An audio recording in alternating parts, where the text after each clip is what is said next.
I'm Chris Lee, joined by Blake Lovell as we talk SEC basketball on the last day of November. Blake, it has been a fun and exciting season so far, and I think much more of that to come. Let's talk, though, about power rankings, and quickly we'll hit the bottom half of the league. I think I don't know if it's fair to say there's a top seven and then a bottom seven, and even within that, some of those teams are pretty good. But I think we see different tiers starting from the bottom. I think Missouri 13, Georgia 14, kind of in their own tier. Then we've got just above that Vanderbilt at 10, Ole Miss at 11, South Carolina at 12 in a tier. Then we've got Mississippi State and maybe surprisingly Texas A&M in its own tier at 8 and 9 respectively, and then Arkansas will lead off the next tier. We'll get to the Razorbacks in a minute, but from that 8 to 14 tier, what is standing out to you? To me, it's Texas A&M. Yeah, I think it's A&M, and we talked about it early in the season. I went back and forth on whether I thought A&M or Missouri had more upside of that, bottom tier group, and I probably, should have eventually just landed on A&M, even though I went back and forth on it. But yeah, I mean, they've looked pretty good. So they got wins over, Butler, Notre Dame. I know those two teams are, they're not, I don't think they're elite teams, but still, I think for A&M, it's a good spot to be in, given what the expectations were coming to the season, and just like everyone else, and certainly we'll talk about one team in particular. When you have so many new guys, it's just so hard to know what the expectations should be, and for us, it's just like how do we slot these teams, not knowing how all the new guys are going to come together, and I think for A&M, it's certainly worked thus far. So they've been the biggest surprise.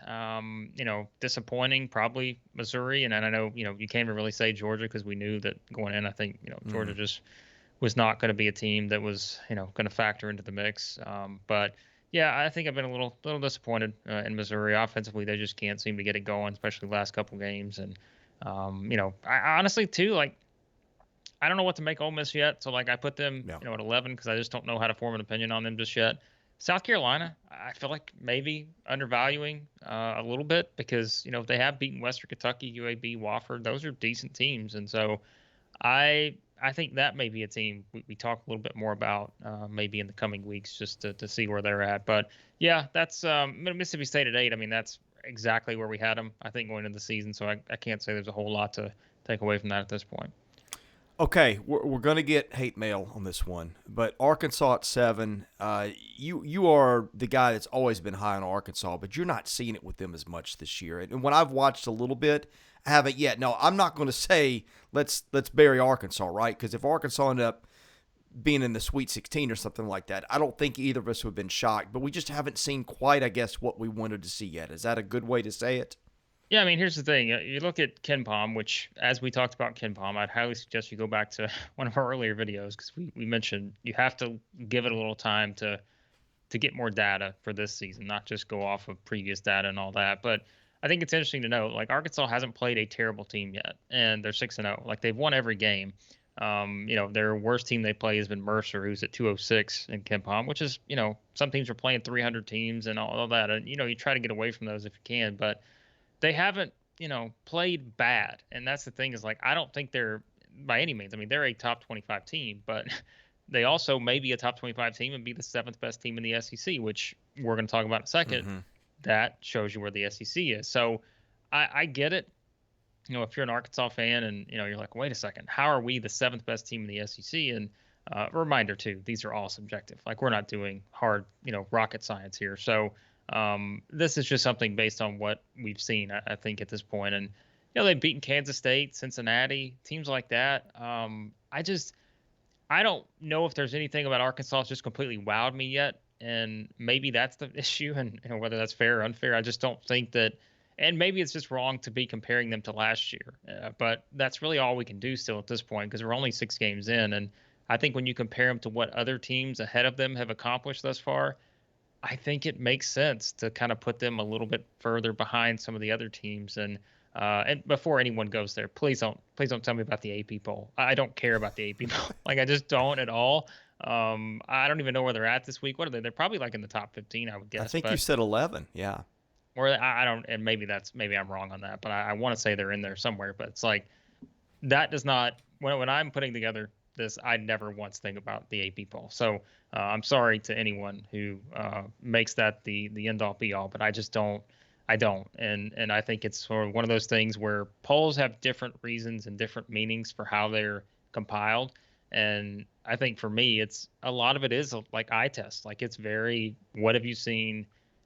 Because we do have the luxury to be able to focus on one conference, and I think it makes it easier to really pick apart some of the things you can see in these games. And so, yeah, I mean, Arkansas is a good team. They're undefeated, 6 games in. Not a lot of teams can say that necessarily. So I don't think they're bad by any means, but I'm still comparing them to other teams. I think I'm in wait and see mode still, even 6 games in. And really, we're not going to know anything more about Arkansas probably until the conference play starts, because the rest of their non-conference schedule, not a whole lot there outside of that game against Oklahoma. So, yeah. Yeah, Arkansas 10 in the AP poll, but you've also got number 10. Let's see, Kentucky 9, Arkansas 10, Tennessee 13, Florida 14, Alabama 16, Auburn 21. It's just that kind of year. And look, if we were doing this 2 years ago, this Arkansas team would be 2, maybe 3 at worst. So again, it's who are you with, and that's just what we think of the league this year. Okay, moving on. We got 6 teams left. Ken Pom has them ranked in order from top to bottom. And by the way, we went straight Ken Pom, not planning on doing that, but that's how these played out with our first, 7 through 14. Ken Pom's got them Florida, Kentucky, Alabama, LSU, Tennessee, Auburn in the league right now. Are you breaking with Ken Pom on any of these? Yes, and I've got a little bit of a different order here, and I've got Florida, Kentucky, Alabama, Auburn, LSU, Tennessee, which there's another one. Like, it may surprise people that Tennessee's at 6, but I couldn't keep LSU. I think I'm at the point now where it's like I can't just keep LSU back just because they started further back than everyone else, and there's one team we'll talk about in a second that was way further back that it's impossible to keep back anymore, but. LSU 7-0. They've got 3 straight wins, over top 100 Ken Pom teams. They look really good, and they're defending this year. They are the best by far defensive team he's had there, without question. It's not even close. So I don't think it's fair to just sit LSU at the back just because it's like, oh well, they started way further back, so let's just keep them back there. I'm throwing that theory out the window. Like what I've seen is they are excellent. And so. I mean, they are definitely a team that I think that even putting them at 5, like I thought about it, I was like, you can make the argument that LSU's as high as 3 or quite frankly 2. Like I think they've been that good. So I mean, LSU, I've got at 5. I mean, the Auburn Alabama discussion, here's how it's going to unfold. Like I understand how this works. Like I have Alabama at 3, I have Auburn at 4.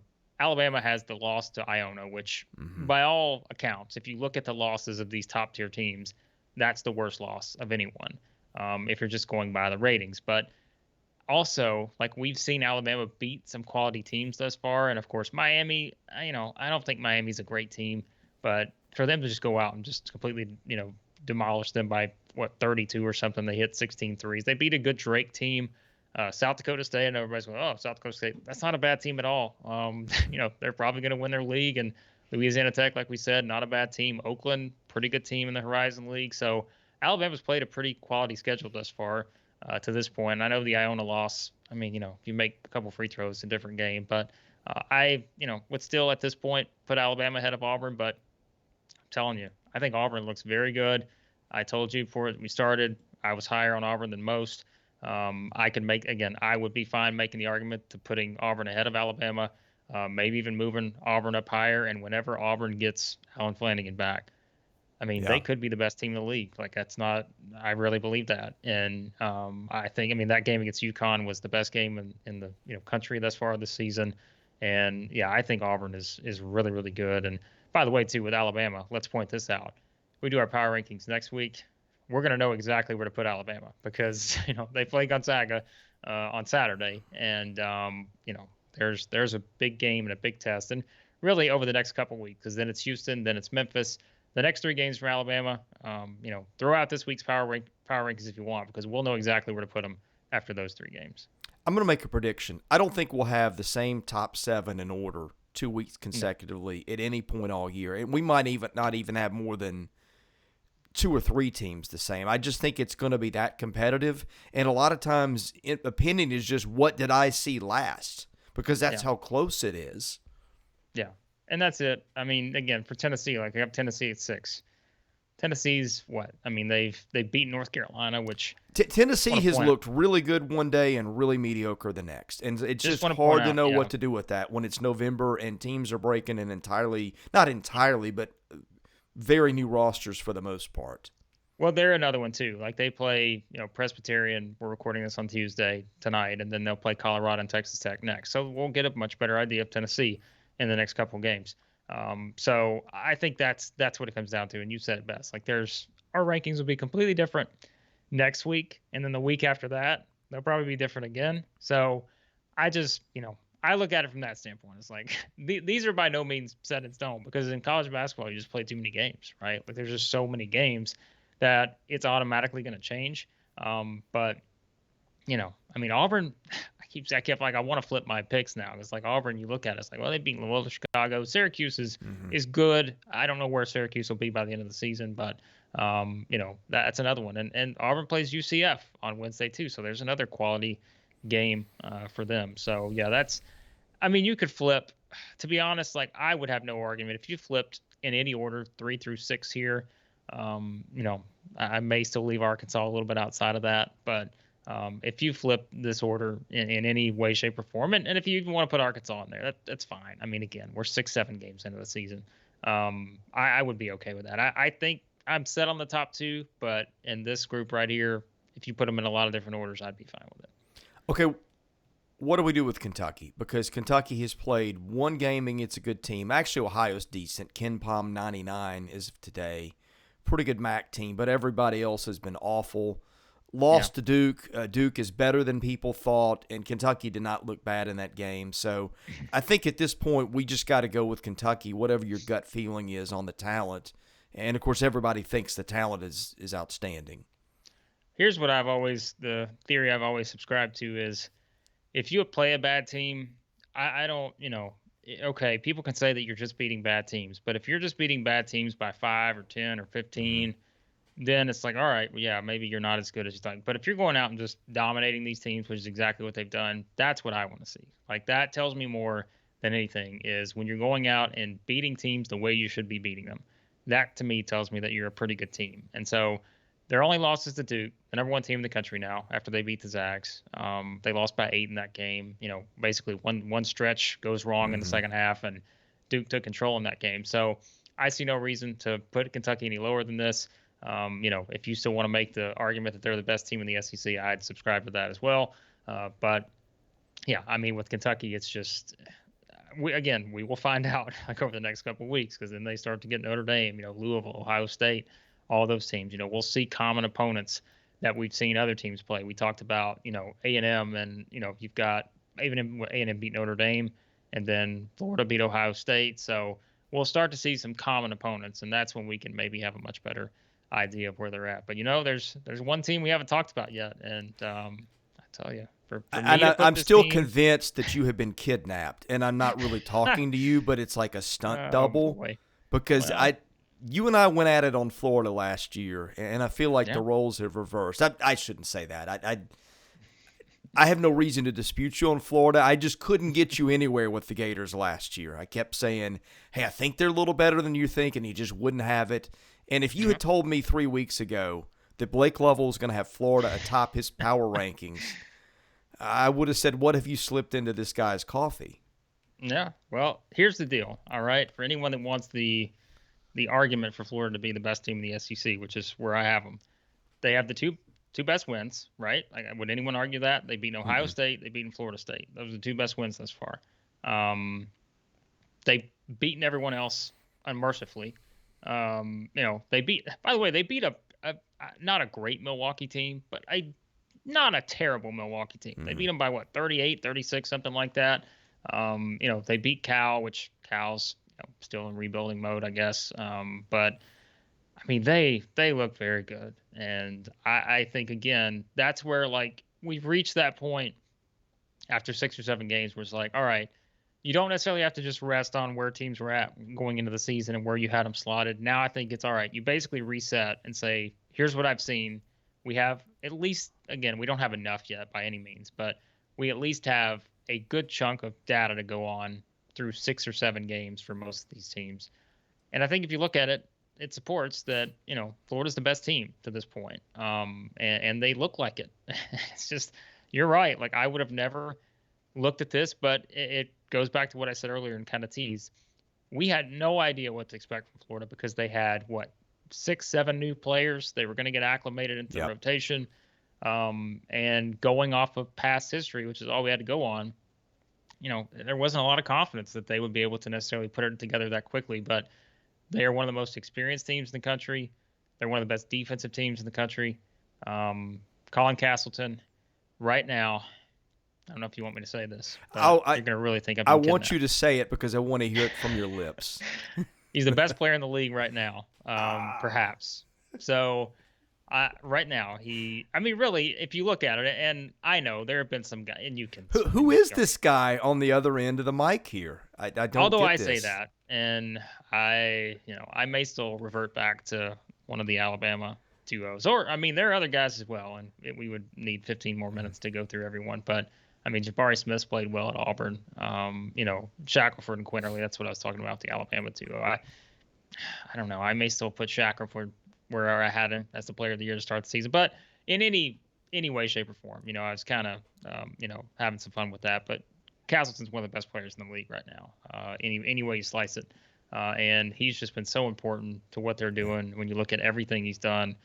He's just doing a little bit of everything, and I think that'll be the big thing once they get in SEC play is to keep him out of foul trouble and all that. And if they can do it, this Florida team is, it's come together much better than I would have expected.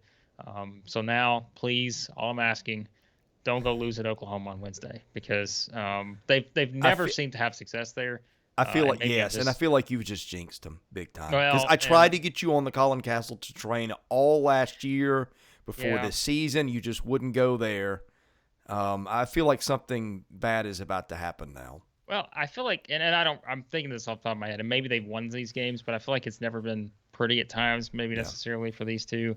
But I think when Lon Kruger was there, that's kind of the Lon Kruger Bowl. But now I think it'll be interesting, but it won't be an easy game. So if they can win this one though, like I'm all in if they can win this one. But clearly I'm already close to that since I've got them at number 1 right now. So I can't wait to see these teams in conference play. It is going to be so much fun. I think the whole thing that I would emphasize on these rankings, in all seriousness, if you want to criticize this, you may well end up being right in the end. I think it's a very difficult task. There's a lot of good teams. There's not a lot of sample size against great teams yet. These teams are still getting used to playing with each other. I like the fact that I have no idea whether we're right or wrong with these rankings. To me, that's what makes this a lot of fun. Top 7 are as good as maybe I've ever seen in the SEC. Yes. This is, I think they're almost getting back to the point of, and sorry for cutting you off there, but I keep thinking they're almost getting back to the point of when Florida went back-to-back. You remember how good the league was? Yeah. And I don't know that there's a national titleist in here. I don't know that there's not, but I think that the difference now is when you get down to 5, 6, 7, 8, 9, the league is even better now than it was then. Yeah, I said top 7, but you could even make the case of Mississippi State, and hey, maybe Texas A&M gets there too. We could look at it and say it's the best top 9 we've ever seen in the league. But we said coming the season, I looked at that. Was it the 18-19 season? Somewhere in there, I think we were talking about how good that crop of teams was. And maybe how this could match that. I think thus far, it may be better than that. We'll see. But, it's, again, any order you want to put it in. I realize if you're a fan of one of these schools, you're probably going to put your team higher. And when you consider that, the combined losses of the top half teams, there's 3 or 4 losses in there. So it's not a whole lot to go on just yet. But, maybe we're overreacting to certain teams and certain games. But to this point, mix them and match them however you want it. I would just appreciate that if your team's in the SEC and you're a good team, you will have a chance to get a good seed in the NCAA tournament because I think we're seeing that you're gonna play a strength of schedule that's going to support that, just with how good these other teams are. So I'm looking at looking at Ken Palm, he's got 7 top 25 teams in the league as we're doing this on the last day of November. Yeah. He's got So Mississippi State at 41. That's usually right on the NCAA bubble, probably on the good side. He's got A&M, Vandy, Ole Miss, basically NIT caliber. South Carolina's top 100, and even Missouri 127, Georgia 172. That's bad for an SEC team, but Georgia's played teams closer than I thought it would. I look at this and I'm like, how are there two leagues better than the SEC and Ken Palm right now, given where he's got these teams? That's maybe the craziest thing. It's not how good he thinks the league is, but the fact that he's got the Big 12 and the Big 10 even better. yeah, the SEC is much closer, and it's the numbers are not that far off. Whereas in recent years, there's been a big gap, I think, between those two conferences and the SEC at times. But that gap has closed considerably. And yeah, I mean, it's not out of the question that, a month from now, 2 months from now, we could be talking about it and saying, well, SEC is probably the best team or the best conference in the country, and maybe you do have 7 teams in the top 25, which is again not out of the question at all. So. Well, and here's the crazy thing too, Blake. I'm looking at this. There's a big drop off to Big East, ACC. Two teams that have pretty consistently been ahead of the SEC, at least the ACC. As ACC is as down as I remember it in a long time. Another notch down to the Pac-12. I mean, yeah, the SEC is clearly better. I mean, it's right on par with those top 2 leagues, and then it's a pretty good drop from there to everybody else if you listen to Ken Palm and respect him, which both of us do. Yeah, no, and I think that's it. It'll start to play out much more over the next month or so. Like we said, we start to see just outside the tournament games. You'll start to see a much better competition, I think, for certain teams, whereas others, maybe they've already played their toughest games. But yeah, we'll see. I mean, right now I'm going to the AP poll, which, like I said, I don't necessarily like to do this, but Kentucky, Arkansas, Tennessee, Florida, that's 4-5, Alabama, Auburn. So 6 teams are in right now, and LSU's right there on the cusp. So yeah, I mean that's it. Like, you've probably got 7 teams that are top 25 teams right now in whatever metric or poll you want to put it in. So that's as good as it's been in a long time, if ever. So yeah. Parting thoughts? No, like I said, this is power rankings are always fluid, and they can change based on the next game. And for now, though, I really do. I think it's the most interesting just to look at Florida and say, even if you don't think they're the best team in the SEC, if you don't think they're in the discussion, I don't think you've watched them. So that I think has been the most incredible start to this season, just because I did not think that's the conversation we'd be having about them. So.